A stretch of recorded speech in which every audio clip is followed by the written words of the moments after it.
Hello student, आज हम करने वाले हैं बेटा AI, PMT and AIIMS and NEET से रिलेटेड क्वेश्चन। सो आज का सेशन स्टार्ट करते हैं बिना रुके। क्वेश्चन आप लोगों के सामने है। First question, the frequency of radiation emitted when the electron falls from n is equals to 4 to n is equals to 1 in a hydrogen atom will be ionization energy दे रखी है। ठीक है, फ्रीक्वेंसी पूछा है। क्या पूछा है? फ्रीक्वेंसी। अब आपको देखो बेटा, h की वैल्यू भी दे रखी है आपको, तो आपको कुछ भी नहीं करना है।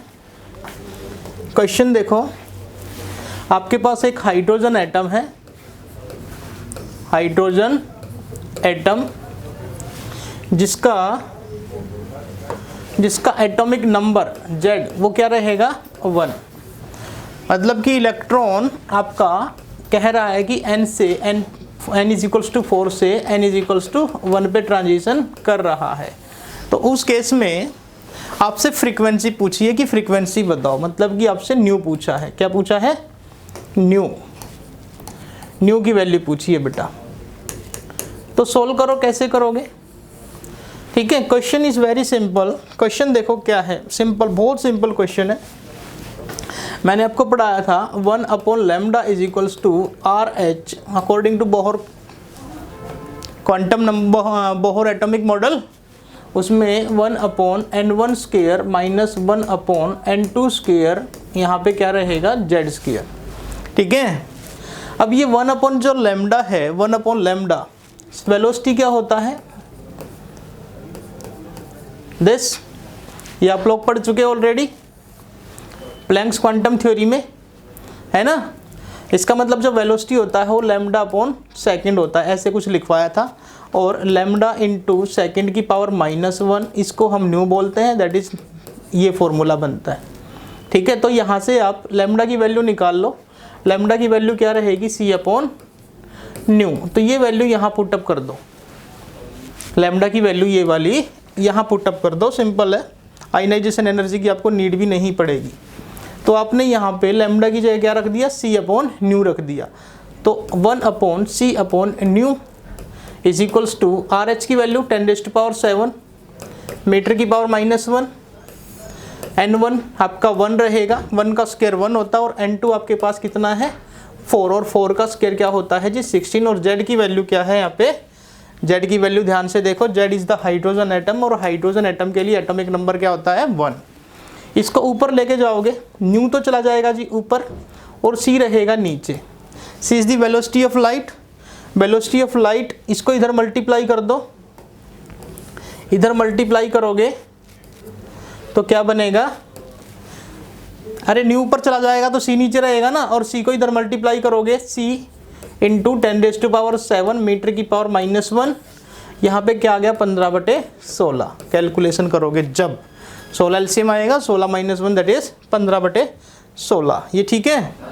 अब देखो, nu is equals to C का value 3 into 10⁸ metre per second into 10⁻⁷ metre की power -1 that is 15 into 16। Solve करो, मीटर से मीटर कैंसिल, सेकेंड ऊपर चला जाएगा। ठीक है, अब यहाँ देखो इसका सॉल्यूशन क्या रहेगा।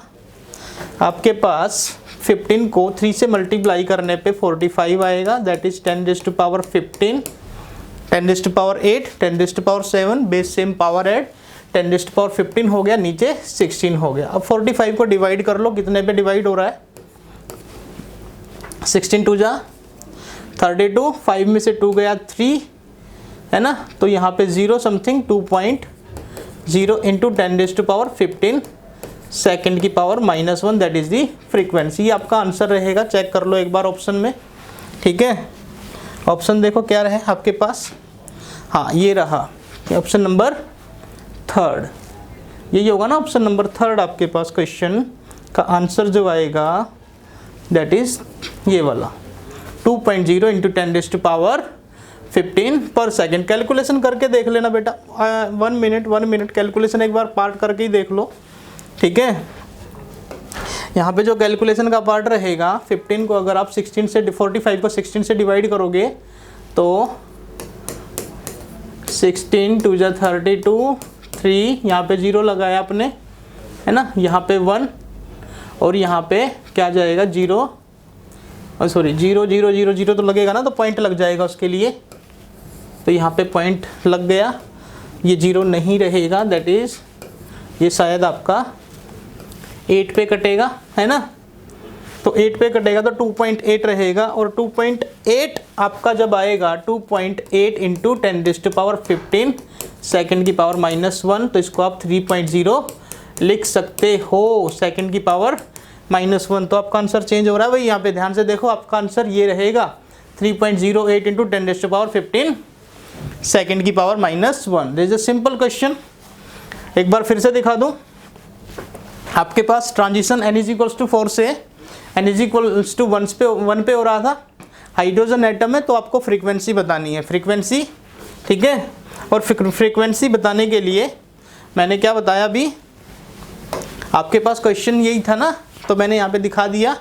आपके पास हाइड्रोजन एटम के लिए Z की वैल्यू 1 है, n=4 है, n=4 से 1 पे जा रहा है, फ्रीक्वेंसी को कैलकुलेट करना है, ठीक है। तो यह 1/λ, ये रेडबर्ग एक्सप्रेशन है आपका, this is Rydberg formula, Rydberg constant, जिसकी वैल्यू क्या होती है 10⁻7 मीटर पर सेकेंड, ठीक है। ये स्ट्रक्चर ऑफ एटम का क्वेश्चन है।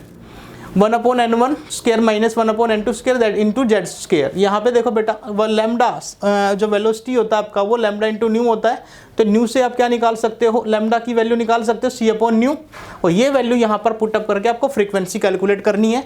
n1 आपके पास 1 रहेगा, और n2 आपके पास 4 रहेगा, z आपके पास 1 रहेगा, और RH की वैल्यू आपके पास कॉन्स्टेंट रहेगी, ये वाली वैल्यू 10⁻7 मीटर पर मीटर। तो आपका आंसर आ गया। अब नेक्स्ट क्वेश्चन की तरफ बढ़ते हैं। Next question, if uncertainty in position and momentum are equal, इसका तो ऑप्शन ये था ना, uncertainty in position and momentum are equal then uncertainty in velocity is. आपके पास जो पोजीशन है और जो मोमेंटम है, इनकी अनसर्टेनिटी क्या है, इक्वल है, तो आपको वेलोसिटी में अनसर्टेनिटी बतानी है कितनी आएगी। तो simple uncertainty in position that is delta X, और uncertainty in momentum that is delta P, दोनों क्या है, एक दूसरे के इक्वल है, ठीक है। दोनों क्या है, एक दूसरे के इक्वल है, that is delta X into delta P is equals to h/4π, ये फॉर्मूला होता है according to Heisenberg uncertainty principle. अब दोनों इक्वल हैं, तो भाई साहब इसको आप क्या लिख सकते हो, डेल्टा पी का स्क्वायर लिख सकते हो, h/4π। अब ये डेल्टा पी का स्क्वायर मैंने क्यों लिखा यार, क्योंकि डेल्टा एक्स दोनों ये साइड इक्वल, अगर मैं यहाँ डेल्टा पी ही लिख दूं तो डेल्टा पी का स्क्वायर नहीं हो जाएगा, बेस सेम पावर ऐड। अब इतना करने के बाद क्या होगा कि आपके पास जो पी है, पी का वैल्यू mv होता है, मास इंटू वेलोसिटी, तो यहाँ पे रखो डेल्टा mv का square is equals to h/4π, square करोगे m स्क्वायर आ गया, डेल आ गया, v स्क्वायर आ गया, h/4π, m स्क्वायर को नीचे लेके आओ, वेलोसिटी कैलकुलेट करनी है ना, तो delta v square is equals to h/4π m square, ये आ गया भाई आपके पास। इसका स्क्वायर रूट कर दो ऑन बोथ साइड, ऐसे करोगे, स्क्वायर से स्क्वायर कटेगा, दैट इज डेल्टा v आ गया। अनसर्टेनिटी इन वेलोसिटी निकालनी थी, तो यहाँ पे क्या क्या आएगा, m स्क्वायर का इससे रूट कटेगा, तो दैट इज ये आपका यहाँ से 2 तो बाहर आ जाएगा, ठीक है। 4 भी स्क्वायर में जाएगा, 2 का स्क्वायर बनेगा ना, 2 का स्क्वायर, स्क्वायर से स्क्वायर रूट कटेगा तो 2 बाहर आएगा, यहाँ से m आ गया बाहर, अंदर क्या बच गया, h/π। मेरे पास ये वेलोसिटी का फॉर्मूला आ गया 1/2m√h/π। तो बेटा कुछ भी नहीं था, दोनों चीज एक दूसरे के इक्वल थी, इक्वल होने से आप हेजनबर्ग अनसर्टेनिटी का प्रिंसिपल देखोगे, दोनों को डेल्टा एक्स की जगह डेल्टा पी रखोगे तो that is delta P square बनेगा is equals to h/4π। P का वैल्यू रखोगे mv, यहाँ पे mv रखा, मास का स्क्वायर इनटू वेलोसिटी का स्क्वायर कर दोगे ना दोनों का, तो मास तो कांस्टेंट तो बाहर आ जाएगा, तो delta v change in uncertainty in velocity में अनसर्टेनिटी आ जाएगी, m स्क्वायर को नीचे भेज दो, दैट इज ऐसे कुछ होगा, फिर square root on both side करके सोल्व कर लेना, आपके पास आंसर ये रहेगा। आप चेक कर लो आपके क्वेश्चंस के में जो आपको क्वेश्चंस दिया है उसमें ऑप्शन ये दे रखा है या नहीं दे रखा है, ठीक है। आई होप ये क्वेश्चंस का ये रहा आपका 1/2m√h/π, क्लियर है। अब थर्ड क्वेश्चन की तरफ बढ़ते हैं। फर्स्ट का आंसर इसका तो ये था, इसका भी सेकंड है। अब थर्ड क्वेश्चन की तरफ चलो। The measurement of the electron,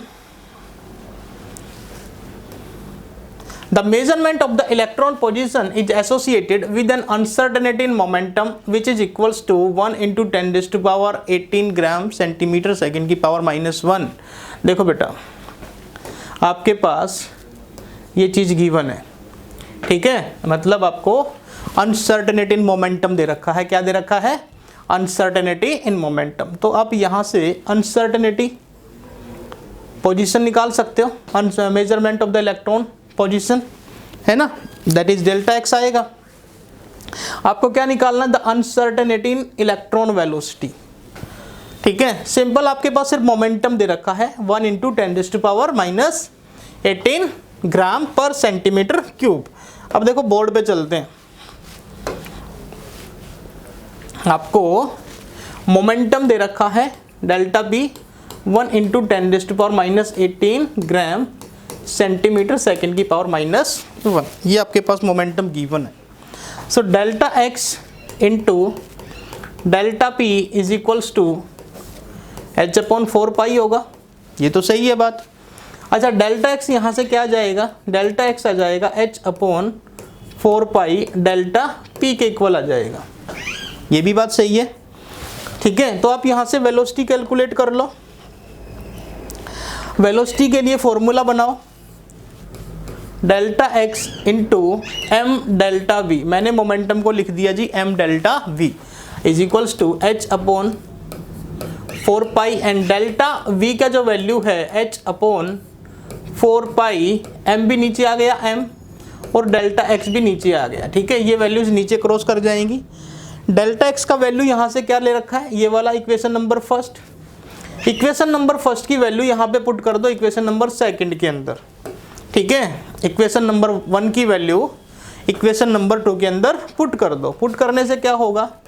delta V h/4 into M, delta X क्या जी h/4 वाली टर्म ऊपर चली जाएगी, 4 इंटू डेल्टा पी। 4 से आपका 4 कट रहा है, h से आपका h कट रहा है, ठीक है। और मास ऑफ द इलेक्ट्रॉन आपको गिवन दे रखा है, मेरे हिसाब से देख लो एक बार। मास ऑफ द इलेक्ट्रॉन दे रखा है 9 into 10 raised to power -28 gram. Mass of the electron दे रखा है, तो वो वैल्यू रखो। डेल्टा वी का value 1 into 10 raised to power -18 gram centimetre second की power -1 upon 9 into 10 raised to power -28 ग्राम। अब ये तो समझ आ ही गया होगा बेटा, ग्राम से ग्राम कट गया, ग्राम से ग्राम कट गया। ये 10 रेज़्ड टू पावर -28 ऊपर जाएगा। एक्सप्रेशन देखो 1/9 into 10 raised to power -18 plus 28 centimetre second की पावर -1। दिख रहा है कि velocity second centimetre per second में आ रहा है। तो यहाँ से सोल्व कर लो। 10 को 9 से काटोगे तो कितना रहेगा? 0.1 समथिंग। और यहाँ से क्या आ गया? 10। 28 में से 18 गया तो यहाँ पे क्या बचेगा आपका? 10 बच गया, ठीक है। सेंटीमीटर सेकेंड की पावर -1, तो यहाँ पे इसको आप 1.0 इंटू 10 रेज़्ड टू पावर 9 लिख सकते हो ना।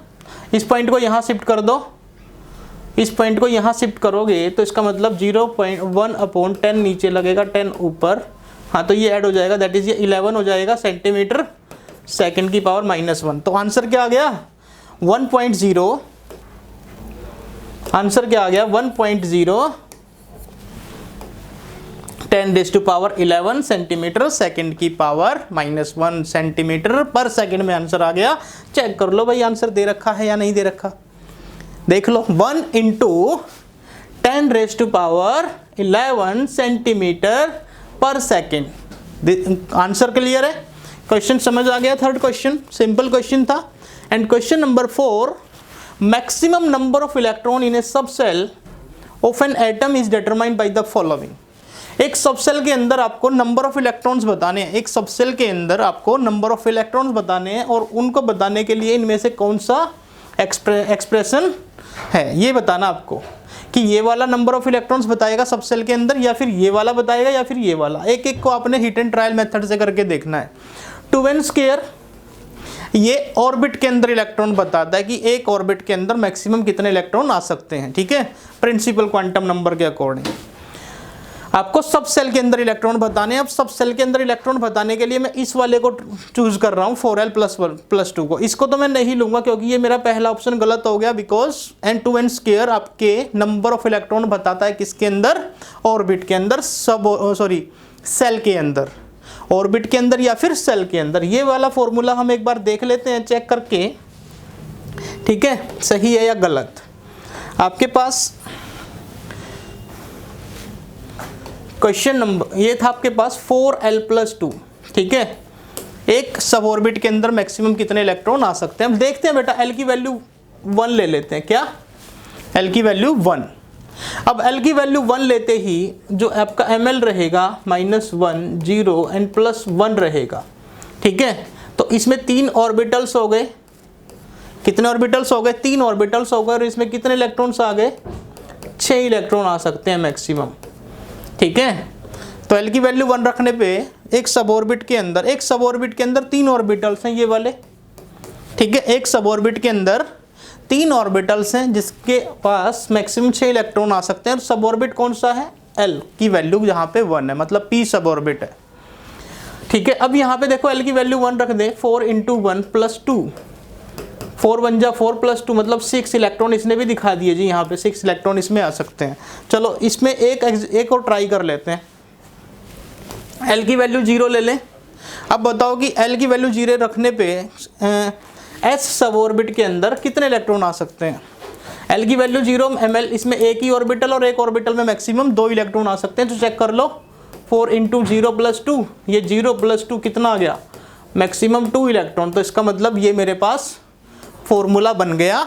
अगर आपको कहीं भी किसी भी सब ऑर्बिट में ये पूछ ले कि इसमें मैक्सिमम कितने नंबर ऑफ इलेक्ट्रॉन्स आ सकते हैं, तो वहाँ पे फॉर्मूला जो यूज होगा वो कौन सा होगा? 4l+2। Is that clear? Yes या नो? ओके बेटा, नेक्स्ट क्वेश्चन की तरफ बढ़ते हैं। नेक्स्ट क्वेश्चन देखो क्या है, 5 नंबर वाला क्वेश्चन है। Which of the following is not permissible arrangement of an electron in an atom. एक एटम दे रखा है, उस एटम के अंदर अरेंजमेंट पूछा है कि इन एटम के जो अरेंजमेंट ऑफ इलेक्ट्रॉन्स होगा इनमें से कौन सा पॉसिबल नहीं होगा। पहले वाला, दूसरे वाला, तीसरे वाला या चौथे वाला, ठीक है। एक एक को करके देखना है। इसको मैं यहीं पे सोल्व करा दूं। ओके, इसको मैं यहीं पे सोल्व करा देता हूं। देखो कलर दूसरा ले लेता हूं बिकॉज ब्लैक कलर ऑलरेडी है, मैं रेड कलर से दिखा देता हूं इस क्वेश्चन को। n की वैल्यू 3 है, ठीक है जी, n की वैल्यू 3 है। l की वैल्यू 0 1 2 हो सकती है, बिल्कुल हो सकती है। और उसने l की वैल्यू क्या ले रखी है? 2, मतलब प्रिंसिपल क्वांटम जो आपका n की वैल्यू 3 रखेगा तो उसमें l की वैल्यू 2 आ सकती है। ये यहाँ तक सही है।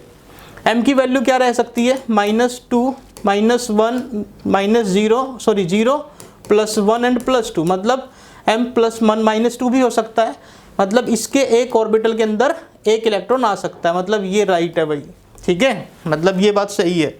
इसमें ये अरेंजमेंट हो सकता है एटम के लिए, ठीक है, इलेक्ट्रॉन के अरेंजमेंट के लिए ये हो सकता है। अब दूसरा देखें, दूसरे में क्या भाई, n की वैल्यू 4 है, l की वैल्यू मैक्सिमम क्या हो सकती है? 0 1 2 3 हो सकती है, 0 to n-1 हो सकती है ना।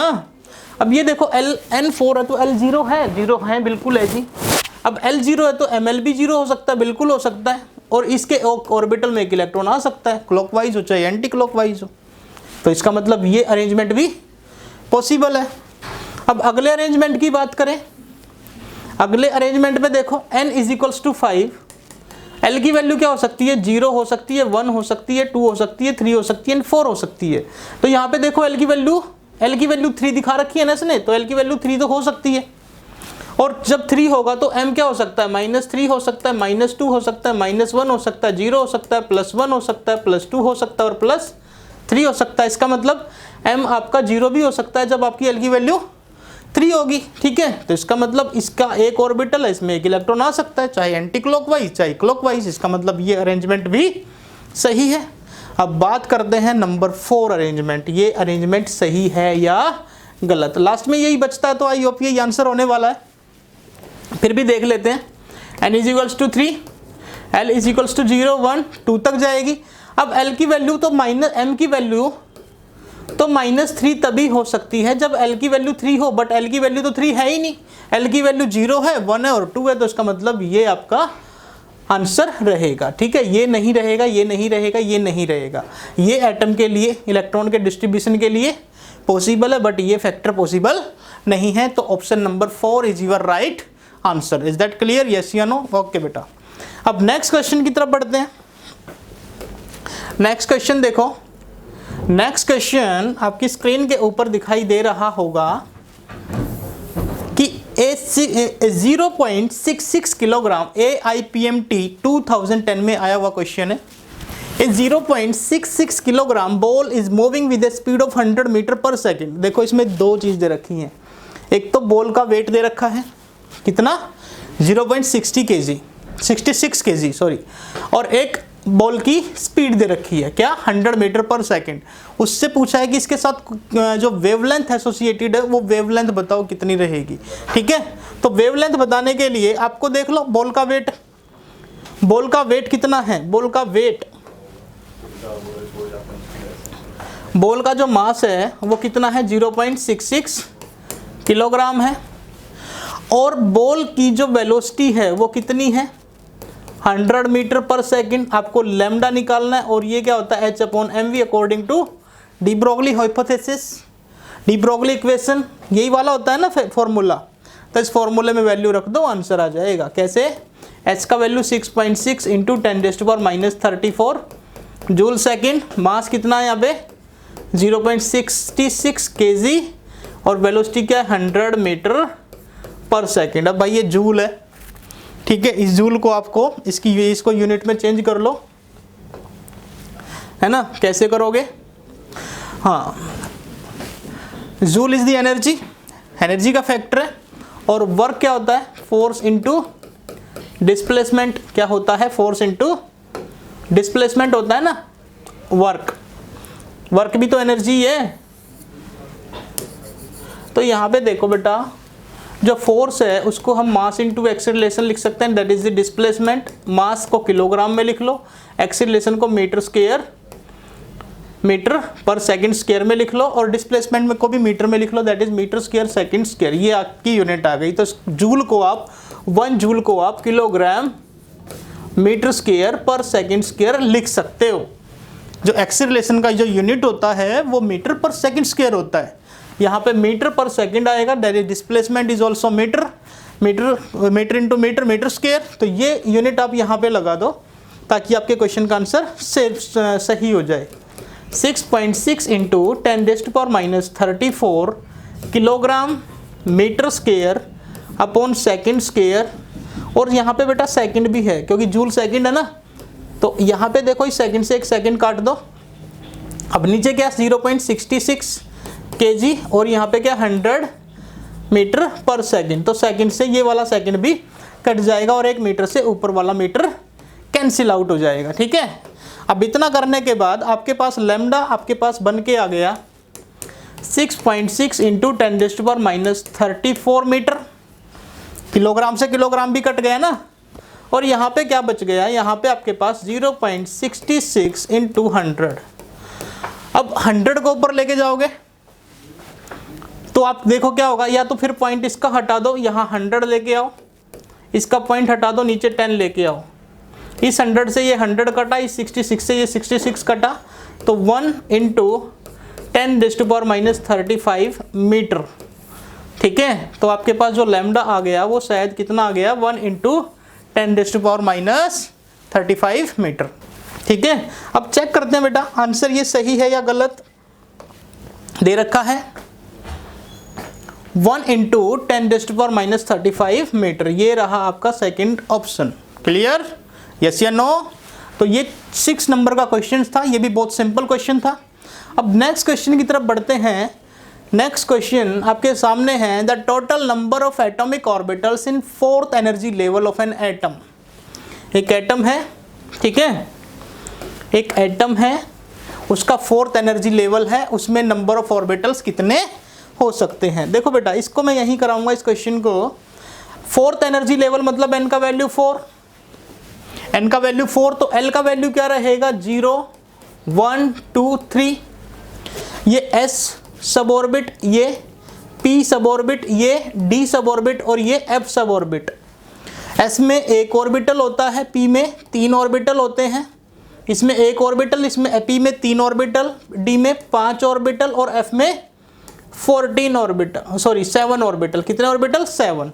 तो टोटल काउंट कर लो, 7 और 5 12 और 3 15 और 1 16। तो ये आपके पास आंसर आ गया 16।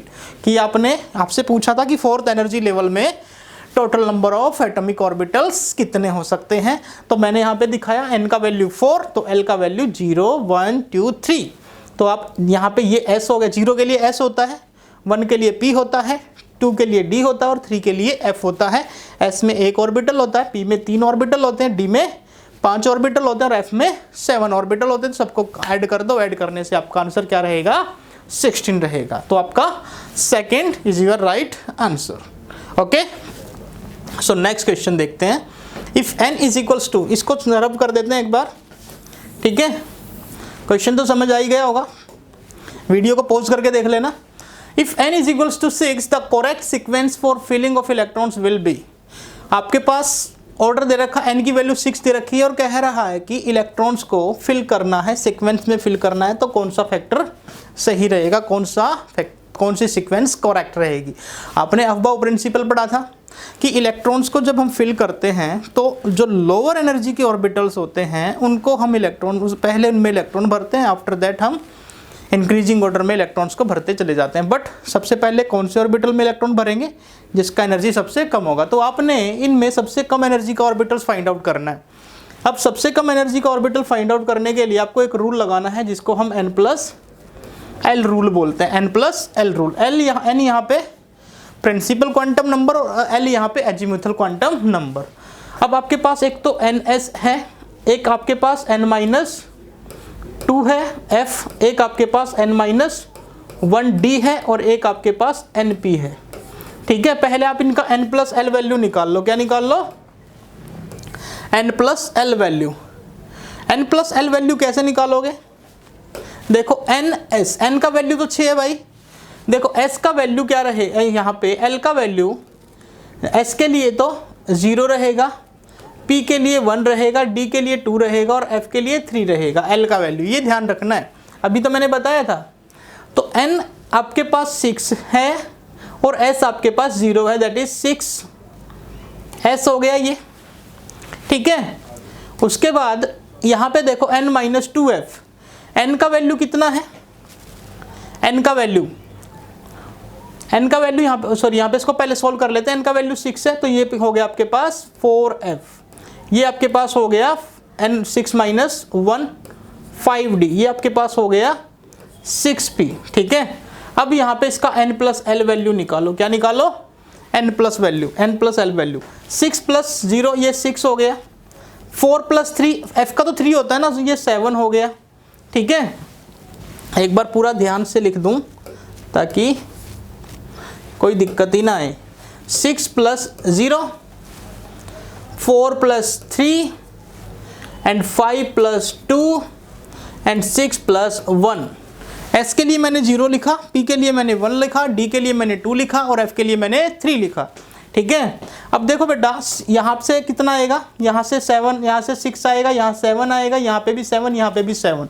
तो सबसे कम एनर्जी का तो ये वाला हो गया ना, 6 वाला, तो दैट इज पहले कौन आएगा, ns को फिल करा जाएगा। उसके बाद अब यहाँ पे भी 7 है, यहाँ पे भी 7 है और यहाँ पे भी 7 है, तीनों की 7 है।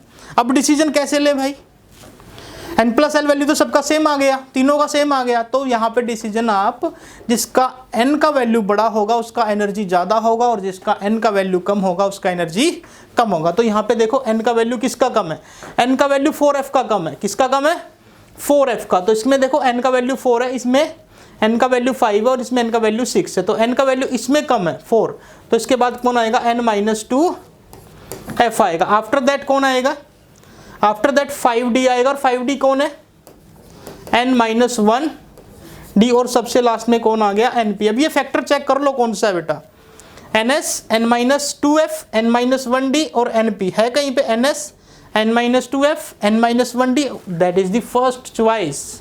ये आपका सीक्वेंस रहेगा, ये आपका ऑर्डर रहेगा इलेक्ट्रॉन को फिल करने का। कौन से ऑर्बिट में? 6 ऑर्बिट में, n की वैल्यू 6 में। क्लियर? सो अगले क्वेश्चन पे बढ़ते हैं बेटा। 8th नंबर का क्वेश्चन कंप्लीट। अब नेक्स्ट क्वेश्चन की तरफ जाते हैं। वीडियो को पॉज कर लेना और सॉल्व कर लेना, ठीक है। नेक्स्ट क्वेश्चन की तरफ बढ़ते हैं। 17 आ गया। इधर से देखें थोड़ा सा, हम इसको 9 क्वेश्चन की तरफ ले आते हैं। ये आपके पास 9 क्वेश्चन आपके सामने हैं। 9th क्वेश्चन दिख रहा होगा। The correct set of 4 quantum numbers for the valence electron of rubidium atom that is Z is equals to 37। Z का वैल्यू कितना है? 37। अब Z का वैल्यू 37 है तो कह रहा है कि जो उसकी वैलेंस इलेक्ट्रॉन है, वैलेंस इलेक्ट्रॉन के लिए जो क्वांटम नंबर का जो सेट है इनमें से कौन सा सही रहेगा। ठीक है, एक एक को चूज करके देखेंगे, एक एक सेट को उठा के देखेंगे। ठीक है, एक एक सेट के लिए करके देखेंगे।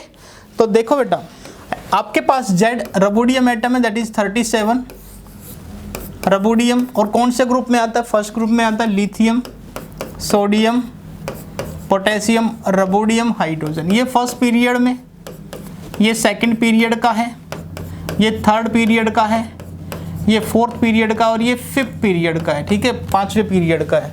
तो 5वां पीरियड है तो इसका मतलब जो n का वैल्यू है वो तो है 5। क्या है? 5। और फर्स्ट ग्रुप है, ठीक है, जो फर्स्ट ग्रुप होगा उसकी वैलेंस सेल में कितने इलेक्ट्रॉन होते हैं बेटा? 1 होते हैं सिर्फ। कितने? वैलेंस सेल में इलेक्ट्रॉन कितने होते हैं? 1 इलेक्ट्रॉन के लिए आपको बताना है। ठीक है, वैलेंस सेल में कितने इलेक्ट्रॉन होते हैं? 1।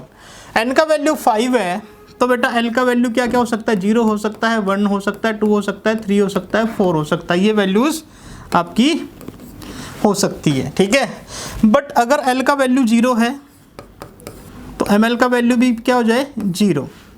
और इस एक ऑर्बिटल में एक इलेक्ट्रॉन आ सकता है दैट इज -1/2 या फिर +1/2, दोनों भी हो सकते हैं या एक वैल्यू भी हो सकती है। तो आई होप आपके पास n का वैल्यू 5। सेट देखो, पहला सेट चेक करते हैं सही है गलत। 5 0 फिर 0 और इसके अंदर एक 1/2, या तो +1/2 या फिर -1/2। इस सेट को देखें, ये है अंदर, ये सेट देखते हैं, अगर है तो सही है, अगर नहीं है तो आगे बढ़ेंगे। हाँ, ये दे रखा है +1/2 भी और -1/2 भी, मैंने बताया था, दैट इज ये रहा फर्स्ट आंसर। तो फर्स्ट ही आ गया। फर्स्ट को हिट एंड ट्रायल मेथड से करके देख लिया, ऐसे ही आप सेकंड को करके देख लो। सेकंड n की वैल्यू 5, l की वैल्यू 0 1 2 3 एंड 4।